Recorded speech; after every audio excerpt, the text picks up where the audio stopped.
Hi, today we are here with J.D. Simo. J.D. is a local up-and-coming Nashville guitar player. After moving to Nashville in 2006, he quickly became an in-demand session player, and he is also a regular performer in the Don Kelly Band. So J.D., tell us how you got started playing music in the first place. Well, the movie The Blues Brothers with Dan Aykroyd and John Belushi was a big deal with me when I was 4 or 5 years old. And I saw Elvis on television and wanted a guitar and begged my parents for one and got one right before I turned 5 years old and you know, just plunked around on it, took lessons for a little while and got a little Mel Bay book from my parents, which taught me my first cowboy chords and here we are today.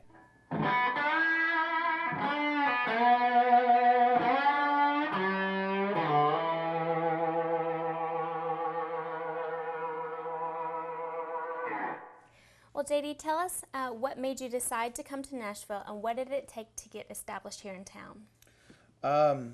Well, I dropped out of high school and was playing in rock bands and blues bands for about 5 or 6 years, touring all over the country. And I got to a point where after 5 or 6 years of doing that, I just wanted to move to a place that might have a little bit more opportunities for me. Right. And I was either going to move to Austin or here.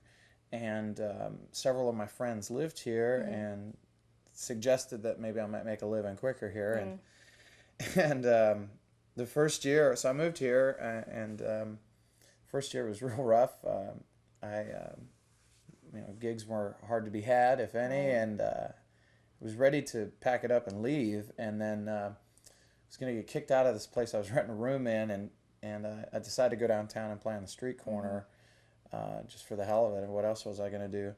And Dave Rowe, who's a famous bass player in town, who I knew, walked by and saw me and asked me what I was doing playing on a street corner, and I said, well, I don't have any money, and I'm going to get kicked out of where I'm living. And he said, well, come meet Don Kelly. And I was like, yeah, right, because that was way out of my league in my mind. So I went in and I met Don, and Don's kind of like General Patton in a way, and very intimidating. And he finally took pity on me, and a few weeks later let me sit in, and then started using me as a sub for many months. And then finally he took me out to lunch and offered me the gig full time. And then from there, it was astronomical how quickly just being in his band accelerated my phone starting to ring. And he was really hard on me too, you know, to get better. I mean, I wouldn't be anything that I am today, which ain't nothing special, but nothing without Don. You know, he's given me a life and a career, so I'll be forever grateful.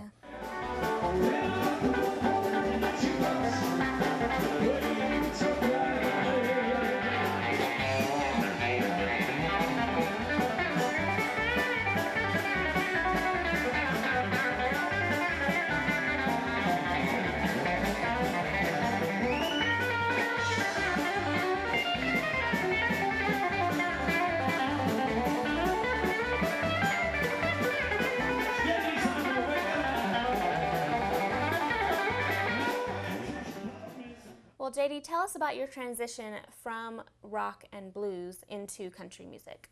A lot of it was necessity, but I was a fan of Buck Owens and Merle Haggard, mostly the Bakersfield thing, James Burton and Roy Nichols, and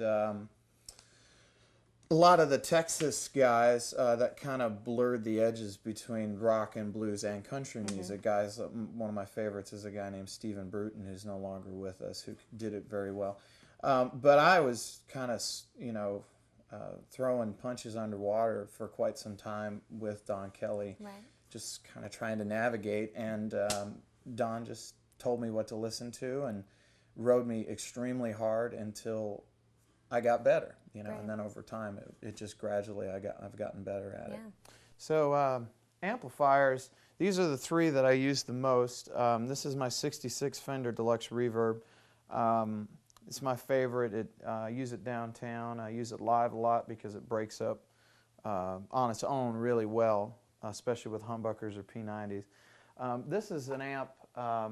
This is a reverb tank, but this amp down here is an old Ampeg VT40, which is an amp that you don't see very often. It's one of my favorites. It's basically the Rolling Stones Get Your Yayas Out amp, and I love it because it's got a real characteristic sound.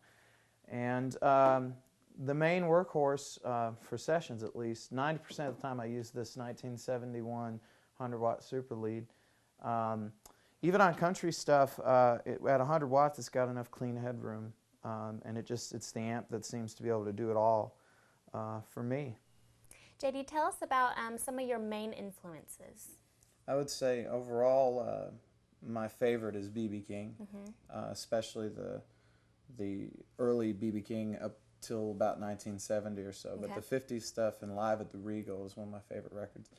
And all the blues guys, Freddie King, Albert Collins, and then from like I mentioned, Stephen Bruton is one of my favorites of all time. Red Volkart, I love him to death. And other, I guess, rock blues guys like Michael Bloomfield, I'm a huge fan of, and Peter Green and Duane Allman, you know, so very much in that school. I'm going to show you a little lick here. It's a little triplet palm mute kind of thing.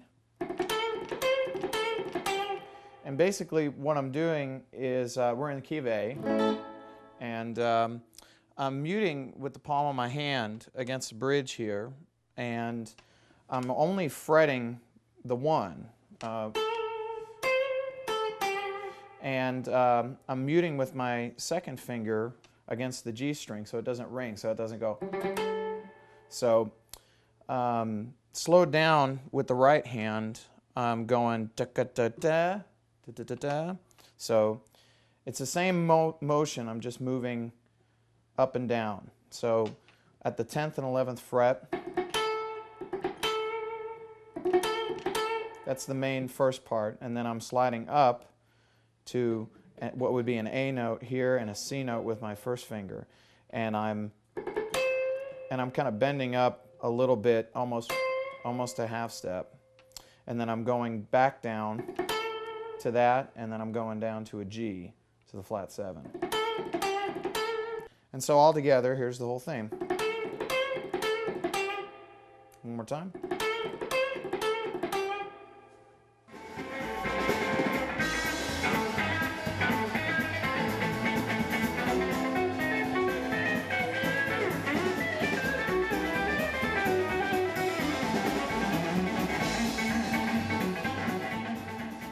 Well, I know that you're also working on a CD. Tell us about that, and tell us about any future projects that you're also working on. Well, me and some friends of mine that we worked together in the studio and played together around town in various ensembles. We got together and we just cut a bunch of stuff, and I'm very hesitant to release something until I feel it's a worthy effort. So my goal was to try and do something by the end of this year. So we've we've done about 10, 12 songs, and we're going to cut some more here in about a month. So I'm hoping to have it out by the end of this year. Cool.